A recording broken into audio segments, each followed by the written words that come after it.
এ স্বামী না, স্বামীর তো নাম ধরে ডাকা যাইবে না। দাদা শ্বশুরে বলছে স্বামীর নাম ধরে ডাকলে হেলে বলে অমঙ্গল হয়।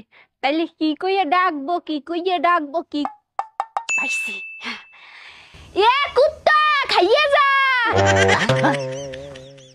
কুত্তা কারে কইলো? কি জানি কাকে বলছে? কি ব্যাপার, হয়ান লয় নাই কে? মনে হয় নামটা পছন্দ হয়নি, হ্যালো অন্য নামে বলাই। এ বিলাই, এ খাইয়ে যা, খাইয়ে যা। বিলাই কাকে বললো? হ্যাঁ কেমন করতাম? ব্যাপারটা কি, হয়াল লইতেছে না কে? মনে হয় এই নামটাও পছন্দ হয় নাই। হেলে গরু, এ গরু হাম্বা হাম্বা, খাইয়ে যা, খাইয়ে যা। হাম্বা গরু?